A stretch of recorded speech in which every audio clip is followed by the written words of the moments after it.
माचिस की कहानी। माचिस से पहले आया था पत्थर। लोगों ने क्या किया कि जब इसका खोज नहीं माचिस का था तो पत्थर से जलाना सीखे। यानी किसी अगर हमको आवश्यकता है, मान लिया जाए कि खाना बनाना है या किसी कारणवश से आग जलाना है, ठीक है, तो क्या करते थे कि पत्थर से पत्थर जब लड़ाते थे ना तो चिंगारी उत्पन्न होता था। तो चिंगारी उत्पन्न होता था तो बहुत कठिनाई था। लेकिन जैसे जैसे आधुनिक परिवर्तन हुआ तो माचिस का खोज हुआ। माचिस का जब खोज हुआ 1845, लेकिन जब 1845 में जब शुरू हुआ तो 15 साल बाद एक वैज्ञानिक जिसका नाम है रॉबर्ट बोयल माचिस का खोज किए। पूर्ण रूप से माचिस को तैयार किया 1860 में रॉबर्ट बॉयल, और वह सबसे जो पहले किए थे फास्फोरस। जैसे फास्फोरस में कई फास्फोरस होता है, एक लाल फास्फोरस, पीला फास्फोरस, उजला फास्फोरस। तो माचिस को जो तिल्ली पर किए थे वे सफेद फास्फोरस।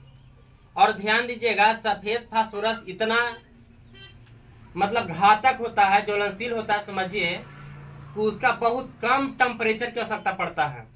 कम टेम्परेचर पर किसी वस्तु को जला सकता है या अपने आप जल सकता है। तो यह मतलब समझिए कि जहां अगर लेके उसको जाया जाए तो तापमान मिलेगा तो जाहिर सी बात है कि वो आग पकड़ लेगा। तो यहाँ पर उसने और थोड़ा परिवर्तन किया। तो आगे चलकर लाल फास्फोरस, तो लाल फास्फोरस उतना घातक नहीं है जितना है वो पोटेशियम क्लोरेट रहता है। पोटेशियम क्लोरेट, अब देखिए पोटेशियम क्लोरेट रहता है, लेकिन जो डीबी रहता है माचिस का, जो डीबी रहता है उस पर दो रहता है। एक होता है लाल फास्फोरस और दूसरा में प्लस सल्फर। तो पोटेशियम क्लोरेट को जब अगर लाल फास्फोरस को सल्फर पर रगड़ेंगे तो पता है आपको वो आग पकड़ लेगा। इसलिए ये माचिस का क्या हो गया, खोज हो गया, और बहुत सरल से उपयोग कर सकते हैं। माचिस के बाद अब एक आया जिसका नाम है लाइटर। अब लाइटर में भी बहुत सारे कहानी है, बस इसको बंद